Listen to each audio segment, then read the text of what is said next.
नमस्कार दोस्तों, मैं रोहित कुमार आप सभी लोगों का directstudy.com पे तहे दिल से स्वागत करता हूं। आज के क्लास में हम लोग करने जा रहे हैं चैप्टर नंबर 3। एक क्लास के अंदर पूरा का पूरा एक चैप्टर का कंप्लीट थ्योरी करा रहा हूं। 2 क्लासेज हो चुके हैं, प्लेलिस्ट बना हुआ है कंप्लीट साइंस थ्योरी के नाम से, उसमें जाके आप देख सकते हैं। यहाँ पे दोस्त आज 3 नंबर जो चैप्टर है सूक्ष्म जीव माइक्रो ऑर्गेनिज्म बोलते हैं, ये पूरा का पूरा कंप्लीट करेंगे। मैं आपको ये बता देना चाहता हूँ कि ये जो चैप्टर है स्पेशली डिजाइन किया हुआ है 6 क्लास से लेकर 12th क्लास तक का जितने एनसीईआरटी और एससीईआरटी के टॉपिक है उससे रिलेटेड बना हुआ है। प्रीवियस ईयर जितने क्वेश्चन आए हैं वो एमसीक्यूज ऑलरेडी मैं इस चैप्टर का करा चुका हूँ। थ्योरी में नहीं कराया था, बहुत सारे स्टूडेंट का मांग था तो थ्योरी में लेकर आया हूँ। अगर आप ऑब्जेक्टिव देखना चाहते हैं तो मैं बता दे रहा हूँ कहाँ पर ऑब्जेक्टिव मिलेगा, वहाँ से आप इस चैप्टर को पढ़ने के बाद थ्योरी आप उसको कर लीजिएगा, कंप्लीट ये चैप्टर आपका हो जाएगा।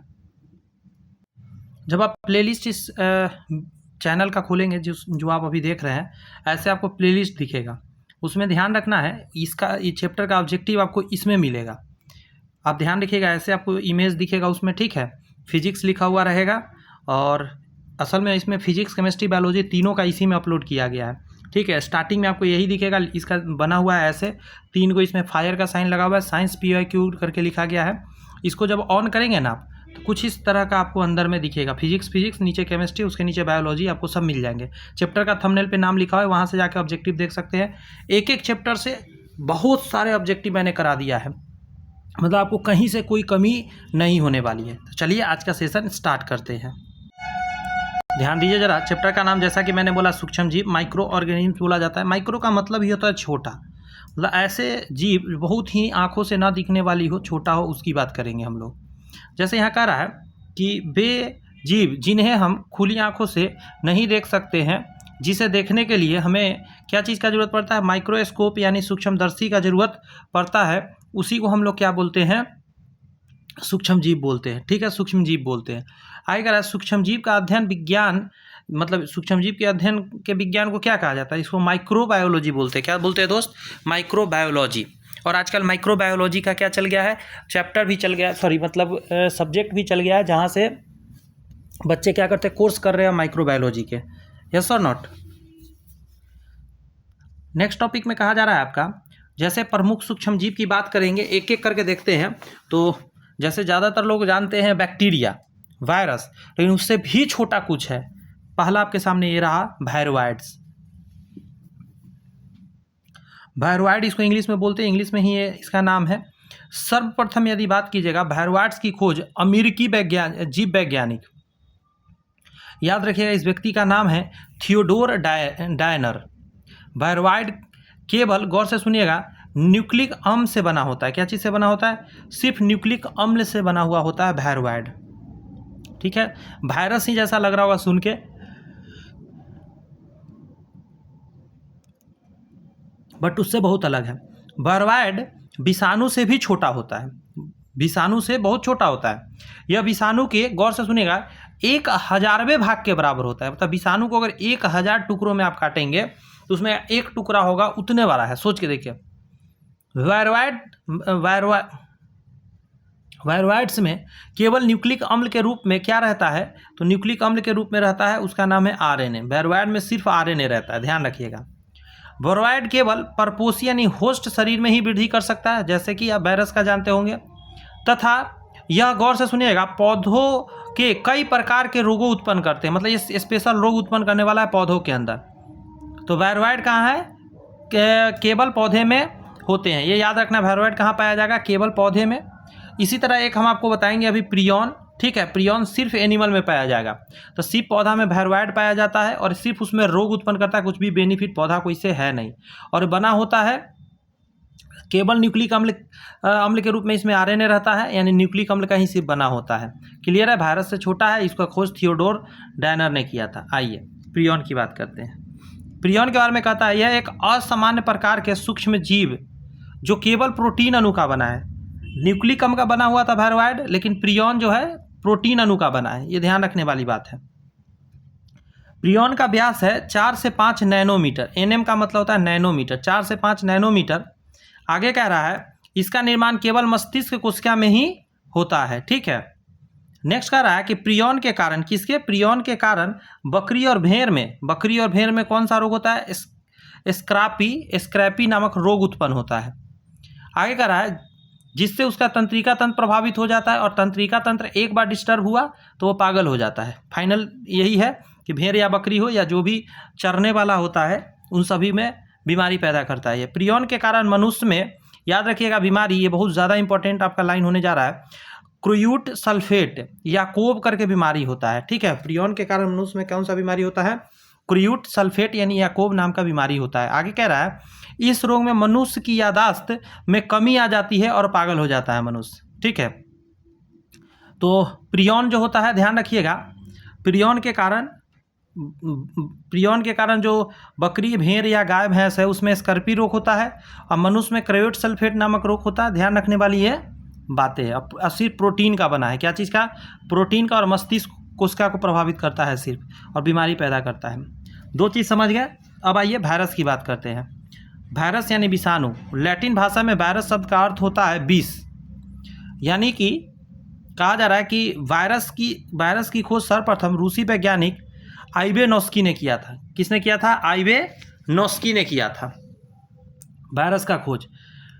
आगे कह रहा है आइवेनोस्की ने वायरस की खोज एक रोगग्रस्त तंबाकू के पौधा में किया गया। कहाँ पे किया था, तंबाकू के, टोबैको के पौधा में किया था। ठीक है, किया, तथा उस वायरस का जो बात कीजिएगा नाम उन्होंने क्या रखा था, tobacco mosaic virus. Tobacco mosaic virus कहते हैं, TMV कहते हैं। आगे कह रहा है विषाणु प्रोटीन और न्यूक्लिक एसिड के बने होते हैं। विषाणु जो होते हैं प्रोटीन और न्यूक्लिक एसिड के बने होते हैं। आगे कह रहा है न्यूक्लिक एसिड या तो RNA या DNA के रूप में होता है, या तो RNA रहता है या DNA के रूप में न्यूक्लिक एसिड रहता है। आगे कह रहा है पौधे तथा कुछ जंतुओं के वायरस का न्यूक्लिक एसिड यानी कि RNA होता है, न्यूक्लिक एसिड RNA होता है, जबकि अन्य जंतु वायरस में यह DNA के रूप में रहता है। क्या चीज़ के रूप में, DNA के रूप में रहता है। ठीक है, आगे कर अधिकांश विषाणु का आकार गोलाकार होता है, और कुछ विषाणु की बात करिएगा, कुछ विषाणु दंडाकार यानी छड़ के समान भी होता है। आगे यदि हम बात करें तो अगर विषाणु की प्रकृति के विषय में सभी जीव वैज्ञानिक का मत एक मत नहीं है, अलग अलग लोग अलग अलग कहें। कुछ जीव वैज्ञानिक इसे जीवित मानते हैं तथा कुछ निर्जीव मानते हैं। ठीक है,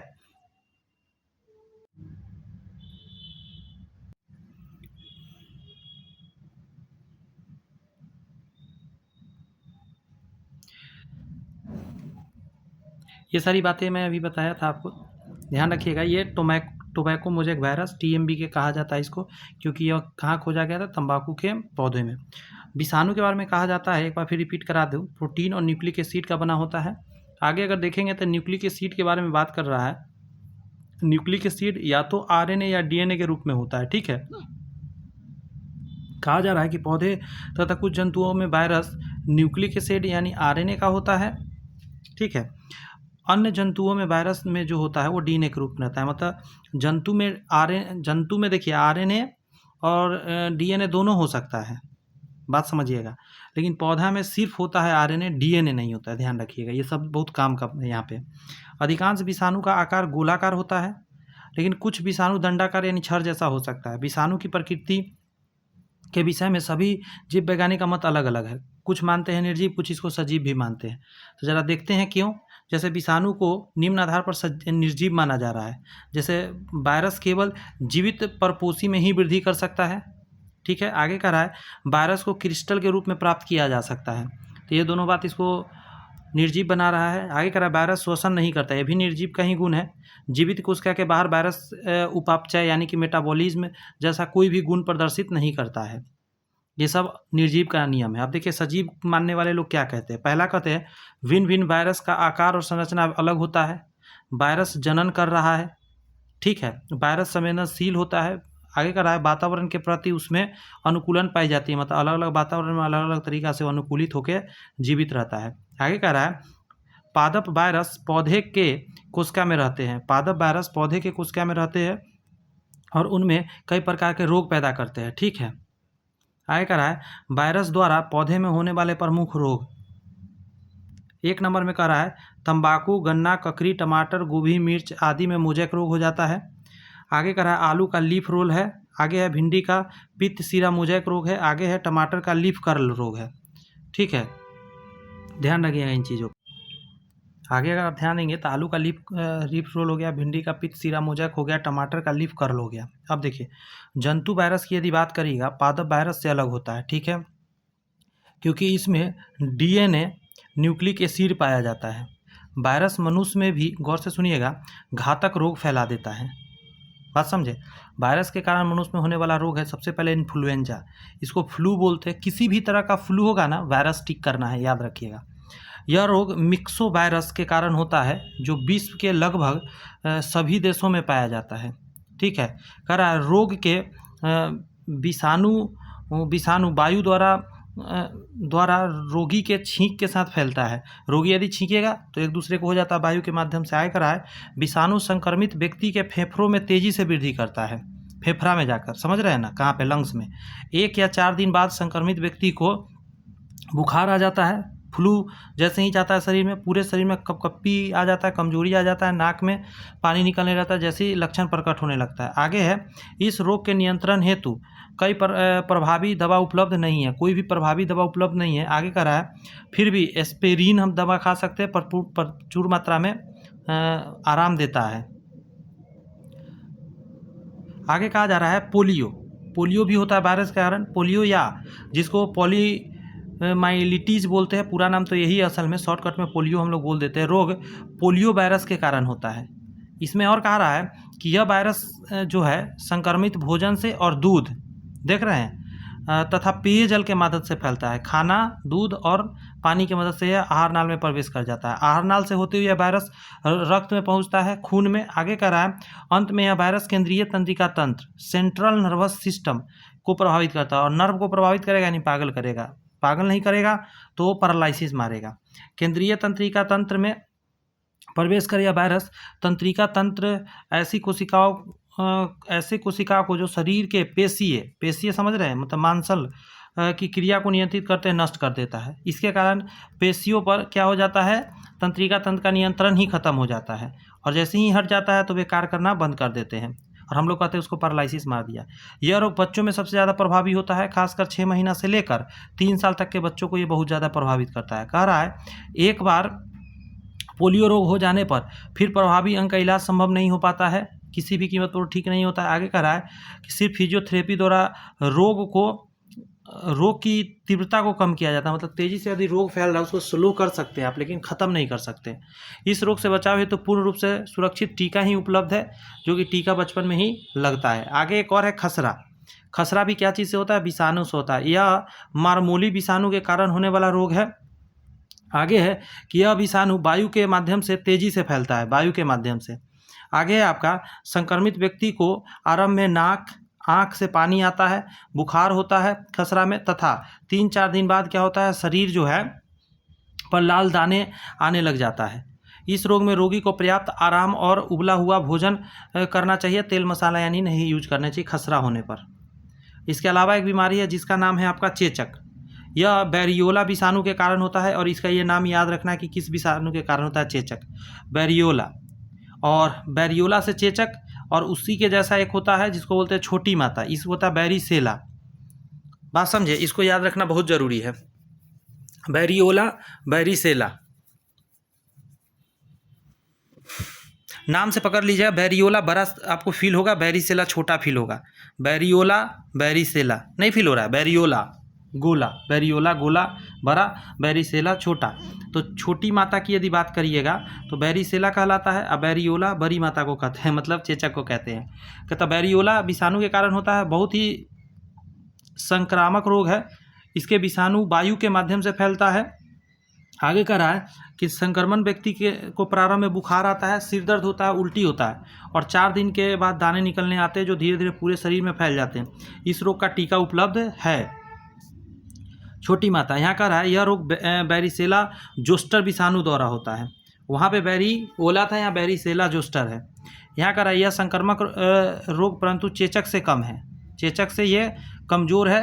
ध्यान रखिएगा, छोटी माता ज़्यादातर हम यहाँ पे होता है, हम लोग को जो मतलब छोटी माता ही होता है।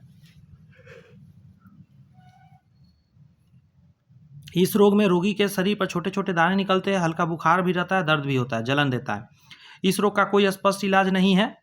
कह रहा है रोगी को स्वच्छ वातावरण में रखते हैं, पर्याप्त आराम मिलता है तो ठीक हो जाता है अपने आप। आगे कहा जा रहा है रेबीज। यह रोग रैबिडी वायरस के कारण होता है। इसका वायरस का नाम याद रखना है। आगे कह रहा है इस वायरस की पहली बार फ्रांस के वैज्ञानिक पास्चर ने देखा था। लुई पास्चर है नाम इनका। आगे कहता है इस रोग के टीके का विकास भी उन्होंने ही कर दिया। रैबिडी वायरस, गौर से सुनिए, कुत्ते, चमगादड़, गीदड़ जैसे जीव में पाए जाते हैं। कहा जा रहा है जब यह जीव मनुष्य को काटता है तो कहा जा रहा है यह वायरस मनुष्य में प्रवेश करके सीधे मस्तिष्क में चला जाता है। अब समझिए मस्तिष्क में गया, अब क्या होने वाला है। इस रोग के प्रारंभिक लक्षण सिर दर्द, हल्का बुखार, गर्दन में दर्द, धीरे धीरे रोगी पागल होने लगता है। ठीक है, पागल की तरह व्यवहार करने लगता है। आगे कह रहा है रेबीज में संक्रमित व्यक्ति का गले की पेशी में संकुचन होना बंद हो जाता है। अब कहता है जिससे पानी पीने में उसको कठिनाई होती है। ठीक है, असमर्थ हो जाता है और पानी को देखते ही उसे बहुत डर लगने लगता है।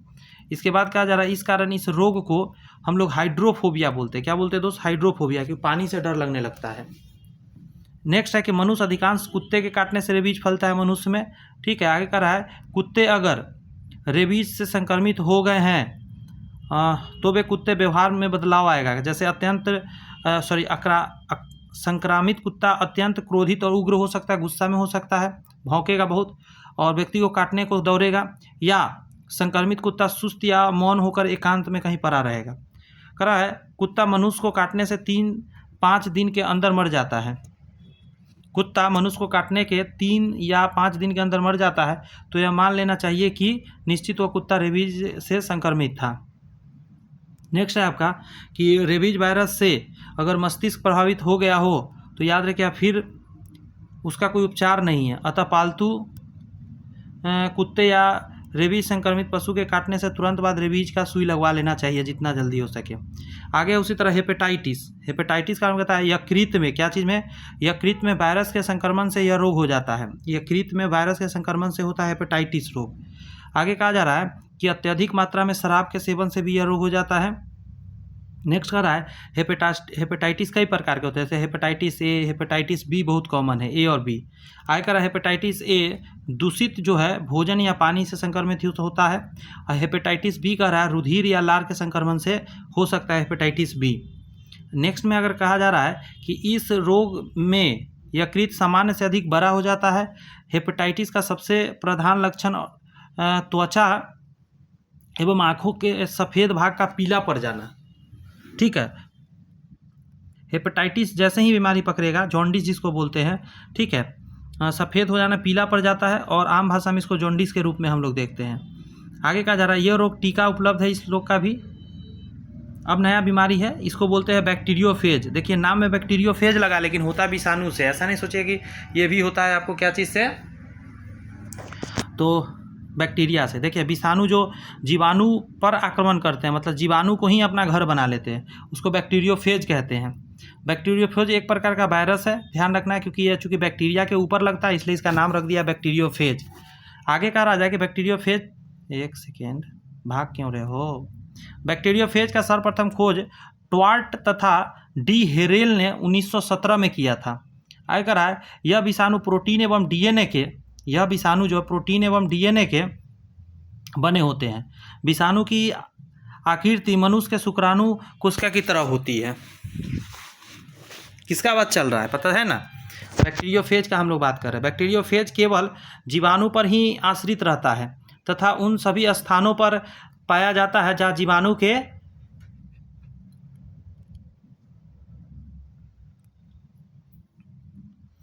उपस्थिति हो सकता है। जहाँ जहाँ जीवाणु होगा वहाँ पे बैक्टीरियोफेज मिल जाएगा, जैसे हम लोग के आंत में भी मिल जाएगा।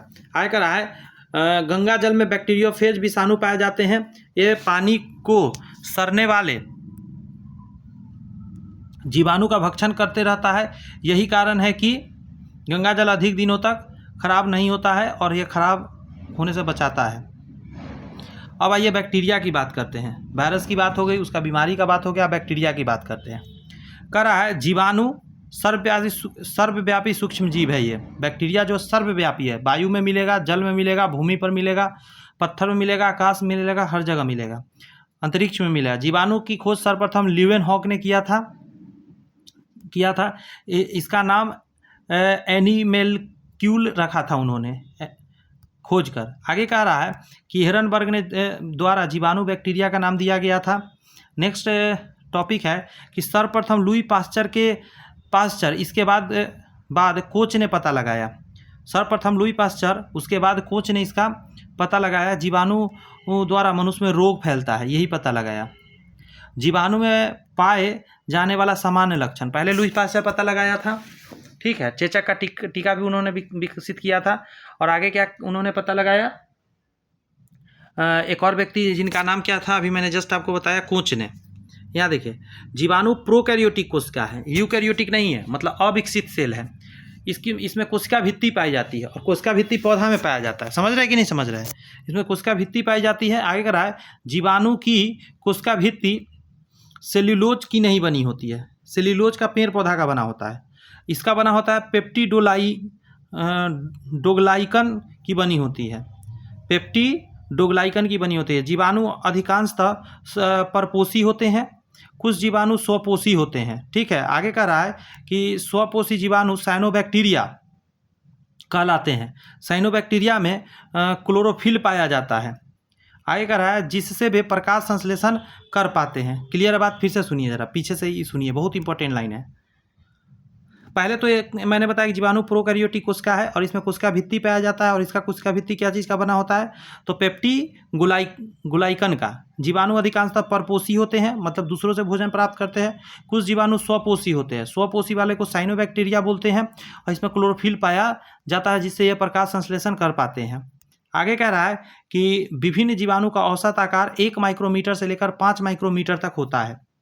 जीवाणु के अनेक रूप होते हैं। जीवाणु के विभिन्न रूप के आधार पर उनका नाम भी अलग अलग है। जैसे पहला कह रहा है गोल आकार के जीवाणु को हम लोग बोलते हैं कोकाई। आगे है घन आकार के गोल जीवाणु को हम लोग सार्सिना बोलते हैं। नेक्स्ट है क्षार आकार के जीवाणु को हम लोग बैसिलस बोलते हैं। और सर्पिल आकार को हम लोग स्पाइरिल बोलते हैं। और कॉमा आकार के वाइब्रियो बोलते हैं। देखिए याद रखना बड़ा आसान है। गोल को कोका बोलते हैं, ठीक है, ये तो याद हो गया होगा। फिर सबसे लास्ट वाला पर आइए कि कॉमा आकार वाला को वाइब्रियो बोलते हैं, छोटा सा। और सर्पिल आकार का स्पाइरिला, नाम से ही लग रहा है कि टेढ़ा मेढ़ा स्पाइरल के तरह। क्षार आकार को हम लोग बैसिला बोलते हैं, बैसिलस। एक बच गया घन आकार के गोल जीवाणु, इसको सार्सिना बोलते हैं।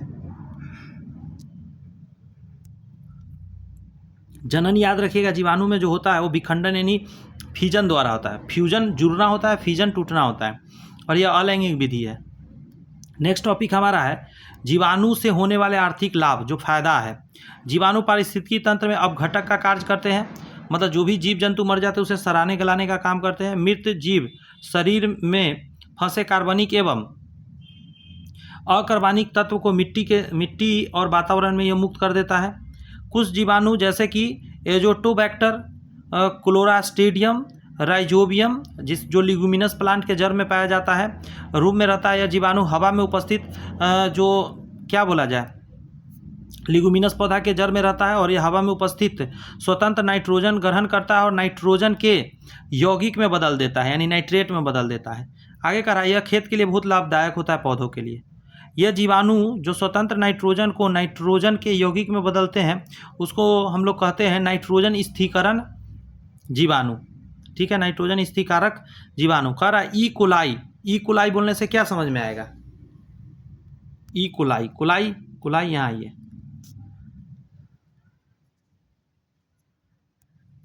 इससे रिलेटेड है, ठीक है, ध्यान रखने वाली बात है। कह रहा है ई कोलाई जीवाणु मानव के पाचन तंत्र में पाया जाता है तथा पाचन क्रिया में सहायक होते हैं। ये जीवाणु भोजन के साथ आए हानिकारक जीवाणु को खाकर हमारी रक्षा करते हैं। रोमंथी जीव, जितने जुगाली करने वाले जीव होते हैं, अमाशय में सेल्यूलोज पचाने वाले बैक्टीरिया पाया जाता है उसमें, क्योंकि वो सेल्यूलोज ही तो खा रहा है, पौधा को खा रहा है, तो बैक्टीरिया होता है। कहा जा रहा है इन जो प्राणियों द्वारा खाए गए घास के सेल्यूलोज को केवल उसके अमाशय में मौजूद जीवाणु ही पचा सकते हैं, वरना वो सेल्यूलोज ना पचने वाला है। नेक्स्ट है कि दूध को दही परिवर्तित करने वाला जीवाणु है जिसको लैक्टोबैसिलस जीवाणु बोलते हैं। बात समझे। और इसके बारे में कहा जाता है ये जीवाणु जो होता है दूध के लैक्टोज शर्करा को क्या चीज़ में बदल देता है, तो लैक्टिक अम्ल में बदल देता है, जिससे दही बन जाता है। जीवाणु द्वारा मक्खन तथा पनीर में विशेष सुगंध लाई जाती है। बात समझे। ये क्रिया को राइपेनिंग बोला जाता है। ये इंपॉर्टेंट है, कई बार आया हुआ है कि राइपेनिंग जो प्रोसेस है, ये ध्यान रखने वाली बात है। ये जीवाणु द्वारा मक्खन और पनीर में सुगंध आता है। आगे का रहा है बेसिलस मेगाथीरियम माइक्रोकोकस जीवाणु। कोकस मतलब गोल वाला, बेसिलस मतलब छर जैसा। बेसिलस मेगाथीरियम माइक्रोकोकस जीवाणु द्वारा क्रमशः चाय और तंबाकू पत्तों में सुगंध पाया जाता है। मतलब बेसिलस मेगाथीरियम द्वारा चाय में और माइक्रोकोकस जीवाणु द्वारा तंबाकू में सुगंध आता है। यह जीवाणु का उपयोग नील के निर्माण, चमड़े के शोध और जूट के रेशों को अलग करने में किया जाता है। आजकल अधिकांश एंटीबायोटिक औषधि जीवाणु से ही तैयार किया जाता है। एंटीबायोटिक आगे का जीवाणु के बहुत ही जातियां द्वारा रोग प्रतिरोधक टीका भी तैयार किया जा रहा है। अब आगे आइए। अब जो हम लोग करने जा रहे हैं इसमें जीवाणु के प्रमुख हानिकारक क्रियाएं देखते हैं। जैसे पहला, बहुत से जीवाणु विषैले पदार्थ को स्थापित कर खाद्य पदार्थ को विषाक्त कर देते हैं, मतलब सड़ा देते हैं। जैसे कि इसका नाम अगर जानना चाहिएगा तो देख लीजिए, यहाँ पे लिखा हुआ है स्ट्रेप्टोकोकस और कोलेस्ट्रीडियम, समझे, बोटुलिनियम। ये दोनों क्या है, खाना को खराब करता है। नेक्स्ट, कुछ जीवाणु मिट्टी में अवस्थित नाइट्रोजन यौगिक को स्वतंत्र नाइट्रोजन में बदलता है, समझे। यह उर्वरा का काम करता है मिट्टी के लिए। नेक्स्ट है आपका ऐसे जीवाणु जो नाइट्रोजन यौगिक को स्वतंत्र नाइट्रोजन में तब्दील करता है, उसको हम लोग बोलते हैं स्यूडोमोनास और थायोप्सिलस। ठीक है, इसको बिनाइट्रिक जीवाणु कहा जाता है, मतलब उल्टा करता है। ये जो पौधा वगैरह में नाइट्रोजन होता है ना, उसको वातावरण में छोड़ रहा है। आय कर रहा है स्पाइरोकीट साइटिफाज जीवाणु रुई के रेशों को नष्ट कर देता है, उसको मिट्टी में बदल देता है। कुछ जीवाणु पेनिसिलेज नामक एंजाइम का निर्माण करते हैं, जिसके प्रभाव से पेनिसिलियम एंटीबायोटिक का प्रभाव नष्ट हो जाता है। आगे कहा जा रहा है कि जीवाणु में क्या चीज़ में, जीवाणु पौधे में रोग फैलाते हैं, परंतु रोग जो जीवाणु द्वारा पौधे में होता है, क्या क्या रोग होता है जीवाणु द्वारा। पहला है आलू का बिल्ट रोग या सैथील रोग, गन्ना में लाल धारी रोग, चावल का अंगमारी रोग, नींबू तथा टमाटर का कैंकर रोग, सेब और नाशपाती का निर्जा रोग या अग्नि निर्जा रोग। ये सभी है जीवाणु के कारण। आगे है बंद गोभी का काला विगलन रोग, गेहूं का विगलन रोग, गेहूं का टुंडू रोग। ये सारे जीवाणु द्वारा मानव में होने वाला प्रमुख बीमारी एक एक करके देखते हैं, बहुत ज़्यादा इंपॉर्टेंट है। यहाँ से क्वेश्चन तो खतरनाक बनता है। क्षय रोग या टीबी, ट्यूबरकुलोसिस, सभी एक ही चीज़ है। यह रोग माइक्रोबैक्टीरियम ट्यूबरकुलोसिस जीवाणु के कारण होता है। पहली तो ये बात है। आगे कह रहा है ये जीवाणु शरीर में जहरीला पदार्थ ट्यूबरल कुलीन स्रावित करता है, जो मनुष्य जो मुख्य रूप से फेफड़ा की कोशिका को क्या करता है, नष्ट करने लग जाता है। आगे कहा जा रहा है इस टीबी के रोग का बात कर रहे हैं हम लोग। इस रोग के लक्षण धीरे धीरे प्रकट होते हैं। करीब 3 महीने से ज़्यादा खांसी रहने पर यह बीमारी का लक्षण दिखने लगता है। इस रोग के जीवाणु प्रायः रोगी के थूक में होता है, कफ में, बलगम में और खांसी से फैलता है। आगे कह रहा है टीबी हमारे देश का एक, समझे, प्रमुख बीमारी है। भारत की 10% जनसंख्या इसकी चपेट में है और प्रतिवर्ष 5% लोगों की मृत्यु टीबी के कारण हो जाती है। 100 लोग मर रहे हैं, उसमें 5 लोग टीबी से ही मरता है। सोचिए कितना ज़्यादा खतरनाक है। इस रोग का उपचार संभव है, परंतु दवाई का सेवन बहुत लंबे समय तक करना पड़ता है। लेकिन लोग इतना समय तक करता नहीं है, अनिवार्य रूप से करना होता है। उसको लगता है हम तो ठीक हो गए हैं और छोड़ देता है, इसलिए बीमारी फैल जाता है। बच्चों को टीबी से बचाव हेतु जन्म के समय ही BCG यानी बैसिलस कालमेट ज्यूरिन का टीका दिया जाता है। BCG का टीका बोलते हैं। प्रतिवर्ष 24 मार्च को विश्व टीबी दिवस मनाया जाता है। क्लियर है। पहला बीमारी जीवाणु से होने वाला आपने देख लिया। अब हम लोग देखेंगे टाइफाइड। टाइफाइड भी जीवाणु के कारण ही होता है। तो यहाँ का यह रोग साल्मोनेला टाइफी नामक बैक्टीरिया के कारण होने वाला संक्रमण है। ठीक है। आगे का यह बैक्टीरिया पेयजल भोजन, दूध, कच्चे फल, सब्जी के माध्यम से स्वस्थ शरीर में प्रयोग टाइफाइड का फैल जाता है। यह रोग बच्चों को प्रायः प्रभावित करता है। कहता है यह बीमारी का प्रारंभिक लक्षण है और आगे कहता है कि इसमें कमजोरी होता है, सिर दर्द होता है, तेज बुखार भी आता है, बहुत तेज बुखार। आगे कह रहा है टाइफाइड बुखार संक्रमित व्यक्ति को 3 सप्ताह तक लगते रहेगा। टाइफाइड से बचाव हेतु प्रत्येक व्यक्ति को हर 3 वर्ष बाद टैब नामक जो होता है, जिसको बोलते हैं टाइफाइड एंटीबैक्टीरियल टीका लेना चाहिए हर 3 साल बाद। नेक्स्ट कह रहा है न्यूमोनिया। इस रोग स्ट्रेप्टोकोकस से न्यूमोनी जीवाणु के कारण होता है।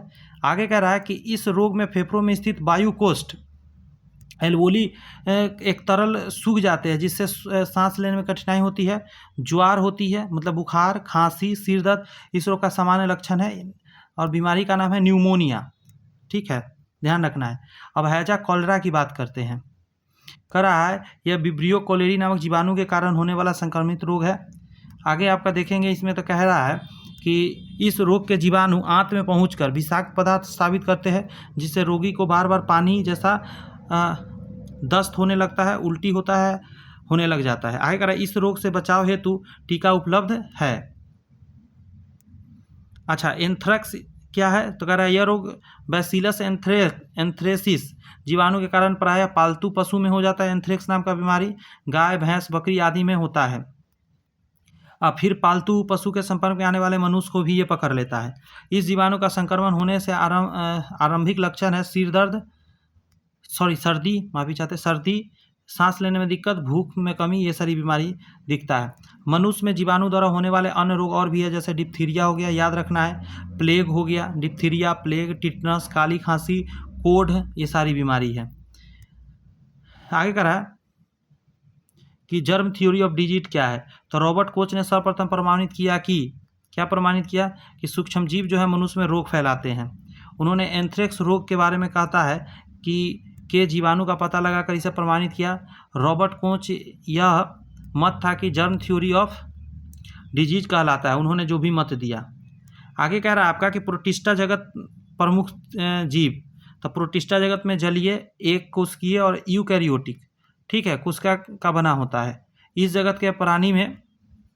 जगत के जीवों में प्रचलन अंग की अगर बात करिएगा तो सीलिया, फ्लैजिला या कूटपाद होता है। प्रोटिस्टा जगत का प्रमुख स्वपोषी तथा परपोषी दोनों प्रभाव के हो सकते हैं। इसमें स्वपोषी प्रोटिस्टा के अंतर्गत मुख्य रूप से क्या आता है? स्वपोषी, ध्यान रखिएगा, एक कोशिकीय शैवाल आता है। और परपोषी के अंतर्गत विभिन्न प्रकार के प्रोटोजवा आता है, जैसे यूग्लिना। बस समझे, इसके बारे में जानते। कह रहा है एक कोशिकीय मुक्त जीवी जीव है। इसमें प्रचलन अंग की अगर बात करिएगा तो फ्लैजिला होता है। आगे कह रहा है यूग्लिना की बात करेंगे। यूग्लिना स्वपोषी और परपोषी दोनों प्रकार के जीवन व्यतीत करता है। कह रहा है इसमें पौधे के समान क्लोरोफिल पिगमेंट पाया जाता है, जिससे यह फोटोसिंथेसिस भी जरूरत पड़ने पर कर लेता है। यूग्लिना को हरा प्रोटोजवा भी कहा जाता है, ये लाइन इंपॉर्टेंट है। इसे पौधे तथा जंतु के बीच के करी कहा जाता है। करी समझते हैं? करी का मतलब होता है कनेक्ट करने वाला, योजक करी बोलते हैं इसको। यूग्लिना के कोशिका में कोशिका भित्ति नहीं पाई जाती है, ध्यान रखिए, लेकिन क्लोरोफिल पाया जाता है। आगे कह रहा है पैरामीशियम। यह एक प्रोटोजवा है जिसमें सीलिया के द्वारा प्रचलन होता है। जैसे कि यूग्लिना में आपने फ्लैजिला देखा, लेकिन पैरामीशियम में सीलिया होता है। आगे कहा जा रहा है इस प्रोटोजवा का आकार चप्पल से मिलता है, इसीलिए इसे चप्पल जंतु के नाम रूप में भी हम लोग जानते हैं। नेक्स्ट बीमारी जो जीवाणु है उस बैक्टीरिया को हम लोग बोलते हैं प्लाज्मोडियम। यह एक परजीवी प्रोटोजवा है जिसमें मलेरिया रोग फैलता है। मलेरिया रोग किससे होता है? तो प्रोटोजवा से होता है। आगे कहा जा रहा है प्लाज्मोडियम का जीवन चक्र पूरा करने हेतु 2 पोषक की आवश्यकता होती है। इसका प्रधान पोषक मनुष्य है और प्रधान पोषक, लेकिन दूसरा पोषक मादा एनाफिलीज मच्छर होता है। मादा एनाफिलीज मच्छर पर होता है, मनुष्य को काट के मनुष्य में आ जाता है। तो उसमें कुछ समय के लिए होता है, मेनली होता है यह मनुष्य में इसका मेन काम। आगे अगर बात करें तो कह रहा है यह प्रोटोजवा एनाफिलीज मच्छर से मनुष्य में पहुंचता है। बात समझ में आया? हम बीमारी प्लाज्मोडियम की बात कर रहे हैं, ठीक है। प्लाज्मोडियम कह रहा है यह एक परजीवी प्रोटोजवा है, मलेरिया रोग होता है। तो आपसे यहाँ कह रहा है प्रोटोजवा जो है एनाफिलीज मच्छर से पहुंचता है। इसके जीवन चक्र की यदि बात करिएगा तो कई अवस्थाएं होती हैं जीवन चक्र में। जैसे जब यह मनुष्य के रक्त में आरबीसी में मेरोजोइट, ठीक है, अवस्था में होता है, मेरोजोइट अवस्था में, और आरबीसी के हीमोग्लोबिन नष्ट होने लगता है अगर ये आ जाएगा तो, मतलब हीमोग्लोबिन को ही नष्ट करता है। मलेरिया रोग में कंपन के साथ बुखार होता है, रक्त में आरबीसी कोशिका की कमी होती है, ठीक है, पलिया का आकार बढ़ जाता है, ये सारे इसके लक्षण दिखेंगे। एक ध्यान रखिएगा बात कि इसके लिए, मलेरिया के लिए कोई टीका नहीं बना हुआ है। इस रोग की मशहूर दवा है जिसको बोलते हैं कुनैन, जो सिनकोना के छाल से निकाला जाता है, कुनैन नाम का दवा। आगे आपका है सेंट्रल ड्रग रिसर्च इंस्टीट्यूट जो लखनऊ में है, के वैज्ञानिक द्वारा अंटेमिसिया नामक एक पौधा से ऑर्टिथीर नामक पदार्थ निकाला है जो कुनैन की तरह ही प्रभाव में है। इस रोग का नाम मैकुलॉक द्वारा प्रस्तावित किया गया था। आएगा CLA लेवेरॉन नामक जो फ्रांसीसी डॉक्टर है, ठीक है, ने मलेरिया परजीवी प्लाज्मोडियम की खोज के लिए उनको लोवेरॉन को 1907 में नोबेल पुरस्कार भी दिया गया था। आगे कहा जा रहा है सर रोनाल्ड रॉस जो ब्रिटिश डॉक्टर, उन्होंने पता लगाया कि मलेरिया जो है मलेरिया परजीवी के कारण होता है। आगे कहा जा रहा है कि रोनाल्ड रॉस इस कार्य हेतु 1902 में नोबेल पुरस्कार मिला। मतलब एक बीमारी खोजने वाले को सबसे पहले मिला, ठीक है, लेवेरॉन को 1907 में, और 1902 में रोनाल्ड रॉस को मिला था। आगे कहा जा रहा है कि लिस्मेनिया डोनोवानी, इस प्रोटोजोआ के कारण मनुष्य में कालाजार रोग होता है, ठीक है। आगे कहा जा रहा है कालाजार के बारे में कहता है रोग को ब्लैक फीवर भी हम लोग कहते हैं, क्योंकि इसमें शरीर क्या हो जाता है, कालाजार संक्रमण बालू मक्खी के कारण होता है। लिस्मेनिया डोनोवानी यह एक प्रोटोजोआ है, ठीक है, और इससे कालाजार होता है, और बालू मक्खी से ये होता है। बालू मक्खी नम मिट्टी में रहता है, मिट्टी के दरारों के बीच, चूहे के बिल में रहता है, समझे। यह मक्खी जो है कम रोशनी वाले जगह पर रहता है, जहाँ रोशनी कम मिलता है। कालाजार के मुख्य लक्षण 2 हफ्ते के ज़्यादा बुखार रहेगा, खून की कमी हो जाएगी, एनीमिया मतलब हो जाएगा, जिगर और तिल्ली का बढ़ना और भूख न लगना होता है। इस रोग का उपचार उपलब्ध है। अगला बीमारी है जिस बीमारी का नाम है ट्रिपैनोसोमा गैम्बियस। यह प्रोटोजोआ मनुष्य के रक्त में पाया जाता है और स्लीपिंग सिकनेस करके एक बीमारी है, इसको पैदा करता है।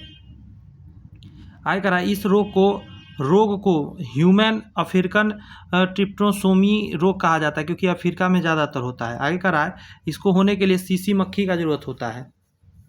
इसका स्पेलिंग देख लीजिए, टी साइलेंट होता है, TAC फ्लाई होता है, ट्रिप्टोसोमा गैम्बूसिया। इसका याद रखने का आसान तरीका है कि सीसी में टी साइलेंट रहता है, तो इसका जो बीमारी का नाम है उसमें ट्रिप्टोसोमा गैम्बूसिया वो होता है, स्लीपिंग सिकनेस बीमारी फैलाता है। अच्छा, लक्षण की बात करिएगा, लक्षण देखने पर ही इसका उपचार नहीं हुआ तो याद रखिएगा प्रोटोजोआ केंद्रीय तंत्रिका तंत्र में पहुंच जाएगा, और अगर केंद्रीय तंत्रिका तंत्र में पहुंच गया तो उसको नष्ट कर दिया तो जानलेवा हो सकता है, पागल बना सकता है आदमी को। आएगा रहा है एंट अमीबा जिन जेविलिस। यह अमीबा समूह का प्रोटोजोआ जिसके द्वारा मनुष्य में पायरिया नामक रोग होता है, दांतों से खून आने वाला। दांत सामान्य रोग है जिसका उपचार जो है आसानी से हो जाता है। पायरिया रोग में दांत और मसूड़ा खराब हो जाता है। एंट अमीबा हिस्टोलिटिका एक बीमारी है। एंट अमीबा जिन जेविलस आपने देखा, अब देखिए हिस्टोलिटिका। यह अमीबा श्रेणी का प्रोटोजोआ जिसके द्वारा मनुष्य में अमाशयी बीमारी हो जाता है, अमाशयी पेचिश रोग हो जाता है। आगे कह रहा है ये प्रोटोजोआ मनुष्य के आंत में प्रवेश कर कोशिका नष्ट करने लग जाता है, समझे, जिससे संक्रमित व्यक्ति के पेट में खूब दर्द होगा, मल के साथ रुधिर ब्लड आएगा, पेचिश रोग इसको बोलते हैं। इस रोग का उपचार उपलब्ध है। इस रोग में काम आने वाला प्रमुख एंटीबायोटिक की यदि बात करिएगा, इसका नाम है टेरामाइसिन, हम लोग खाते हैं, ठीक है। आगे जो एक और दवा है उसका नाम है एरिथ्रोमाइसिन। अब है एंट अमीबा कोलाई। तो यह प्रोटोजोआ जो है मनुष्य में बड़ी आंत के कोलेन में पाया जाता है। आगे अगर देखेंगे तो कह रहा है यह मनुष्य के लिए हानिकारक नहीं होता है, मतलब ये एंट अमीबा कोलाई फायदेमंद है। यह प्रोटोजवा स्वस्थ कोशिका को मतलब क्षति नहीं पहुंचाती है। यह प्रोटोजवा कोलेन में पहुंचे अपच भोजन को उपस्थित जीवाणु का भक्षण करता है, मतलब हमारे लिए फायदा है। अब अमीबा की बात करते हैं। अमीबा क्या है? अमीबा एक साधारण प्रोटोजवा है जो समुद्री जल या सादे पानी या नमक वाले पानी में मिल सकता है। अमीबा के बारे में कहा जा रहा है, अमीबा में प्रचलन अंग के रूप में कूटपाद होता है जिसको स्यूडोपोडिया कहते हैं, जिसका उपयोग वे भोजन ग्रहण करने में भी करते हैं। आगे है, अमीबा का आकार निश्चित नहीं होता है, वो अपना आकार बदलता है। इसका आकार हमेशा क्या है? बदलते रहता है। आगे कह रहा है किसी भी प्रोटोजवा में कोशिका भित्ति यानी सेल वॉल नहीं होती है इसके। प्रोटोजवा आगे कह रहा है यूकैरियोटिक है। अब हम लोग कहें जगत कवक जंगत फंगस को हम लोग पढ़ लेते हैं, क्योंकि हमने बैक्टीरिया पहले क्या पढ़ा? प्रियॉन, सॉरी सबसे पहले वेरियोन, फिर प्रियॉन, फिर वायरस, फिर बैक्टीरिया। अब बैक्टीरियागत प्रोटोजवा हमने देखा, अब हम देखेंगे कवक जगत। इस जगत में कोशिकीय पौधों को रखा गया है। एक कोश मतलब बहुकोशिकीय पौधों को रखा गया है जिसमें कोशिका भित्ति तो है परंतु क्लोरोफिल इसमें नहीं पाया जाता है। आगे कह रहा है कोशिका भित्ति की उपस्थिति के कारण इस कवक को पौधे के रूप में माना जाता है। आगे है कवक को कोशिका भित्ति सेल्यूलोज से न बनकर काइटिन की बनी होती है। जीवों की तरह ग्लाइकोजेन संचित भोजन के रूप में जमा रहता है। अधिकांश कवक बहुकोशिकीय होते हैं। कुछ कवक की बात करिएगा तो एक कोशिकीय भी होते हैं। ईस्ट एक कोशिकीय कवक है। ईस्ट जो अल्कोहल बनाने में काम आता है फ्रेगमेंटेशन में। कवक परजीवी, सहजीवी और मृतजीवी हो सकते हैं लेकिन स्वपोषी नहीं हो सकते। आगे कहता है यह हर जगह मिल जाएगा आपको और सभी परिस्थितियों में पाया जाता है। कुछ कवक की यदि बात किया जाए दोस्त तो कह रहा है यह स्थान विशेष पर ही उगते हैं जिन्हें विशेष नाम से संबोधित भी किया जाता है। कह रहा है पेड़ की छाल पर उगने वाले कवक का एक विशेष नाम है, उस नाम को हम लोग कहते हैं क्या? कोटिकोल्स। गोबर पर उगने वाले कवक को हम लोग क्रोप्रोफिलस कहते हैं। चट्टान पर उगने वाले को हम लोग क्या बोलते हैं? उसको बोलते हैं सेक्सिकोल्स बोलते हैं। आगे आइए, नेक्स्ट कह रहा है कवक के शरीर की रचना धागे के जाल के समान होती है। आगे टॉपिक में कह रहा है कि इस जाल को कवक जाल या माइसीलियम कहते हैं। प्रत्येक अगर बात करें तो कवक जाल में तंतु के समान संरचना मिलती है जिसे हम हाइफा कहते हैं। नेक्स्ट टॉपिक में कह रहा है कि हाइफा के द्वारा ही कवक पोषी जीव के शरीर से पोषक पदार्थ ग्रहण करते हैं। आगे है प्रमुख लाभदायक कवक। पहला है कवक का उपयोग भोजन के रूप में होता है, जैसे हम नाम बता दे रहे हैं, रोमेरिया हो गया, क्लेवेसिया हो गया, एगेरिकस हो गया। कवक को मशरूम के रूप में हम लोग प्रयोग करते हैं जो खाते हैं, ठीक है। मशरूम को खाद्य छत्रक भी कहा जाता है, मतलब खाने वाला छत्ता। ईस्ट कवक की प्रजाति जो है उसका नाम है सेक्रोमाइसी सेरेबेसी का उपयोग जो है शराब बियर उद्योग में, डबल रोटी पाव रोटी वगैरह में इसका किया जाता है स्पंजी बनाने में। आगे है क्लेविसेप्स परप्यूरिया कवक से इर्गोट प्राप्त होता है जिससे नशीले ड्रग बनता है, जिससे खूब नशा चढ़ता है। नेक्स्ट टॉपिक में कह रहा है प्रथम प्रतिजैविक पेनिसिलिन का निर्माण पेनिसिलियम नोटेडम कवक से हुआ था। कवक पारिस्थितिकी तंत्र में अपघटक की भूमिका अदा करता है, मतलब सराता गलाता है मर जाने वाले जीव जंतु को। प्रमुख हानिकारक कवक की बात करिएगा तो कवक से एल्फा टॉक्सिन 20 निकलता है। यह पालतू पशु को हानि पहुंचाता है। क्लियर है बात। नेक्स्ट है कवक से विभ्रमी पदार्थ यानी LSD, लेजरिक एसिड एंड डेथलैमाइड प्राप्त होता है। आगे कहा जा रहा है कि कवक पौधे में कई भयंकर बीमारी को फैलाता है। जैसे कवक द्वारा पौधे में होने वाला रोग को देखिए। सबसे पहला अगर देखेंगे आलू का लेट ब्लाइंट रोग पाइटोफियोथोरा इन्फेस्टेटस कवक के कारण होता है। मूंगफली का टीका रोग साकोस्पोरा पोर्सिनेटा कवक के द्वारा होता है। गल्ले का लाल सड़न रोग भी होता है। चेन का बिल्ट रोग होता है, चने का। बाजरे का आगट रोग होता है। धान का प्रध्वंत रोग यानी ब्लास्ट ऑफ राइस होता है। आलू का अंगभारी रोग होता है, अंगमारी रोग होता है, अंगभारी नहीं। अंगूर का पाउडरी मिल्ड्यूड होता है, मिल्ड्यू। गेहूं का लाल ईस्ट होता है। सरसों का सफ़ेद कीट रोग होता है। ये सारे बीमारी होता है। मनुष्य में जो कवक फैलाता रोग पहला एथलीट फुट है, इसका नाम जो है कवक का, उसका नाम है ट्राइकोफाइटन कवक। खाज जो होता है सरकाफ्ट स्केरेबीज कवक से होता है। दांत की बात कीजिएगा तब ट्राइकोफाइटम कवक से होता है। गंजापन टीनिया केपेटिस कवक से होता है। स्पर्जिलियस फेफड़े द्वारा होता है। यहाँ पे आपका दोस्त पूरा चैप्टर कंप्लीट होता है। इसके बाद यदि बात करिएगा तो यहाँ सारे ऑब्जेक्टिव हैं। सूक्ष्मजीव से अगर ऑब्जेक्टिव की बात करें तो ढेर सारा ऑब्जेक्टिव आप देख सकते हैं। कितना ऑब्जेक्टिव आपके आंखों के सामने 100 200 देख सकते हैं, 200 से ऊपर भी है, 246 देख लीजिए कितना है। टोटल 302 क्वेश्चन है और ये सारे क्वेश्चन मैंने करा रखा है। वीडियो के स्टार्टिंग मैंने बताया था कहाँ पे ऑब्जेक्टिव मिलेगा, वहाँ से जाके अभी के अभी प्रैक्टिस करिए। जितने भी आपने चीज़ यहाँ पढ़ा है वो जाके आपको प्रैक्टिस कर लेंगे, अच्छा रहेगा आपके लिए। मिलते हैं नेक्स्ट वीडियो में। All the best, bye bye, thank you.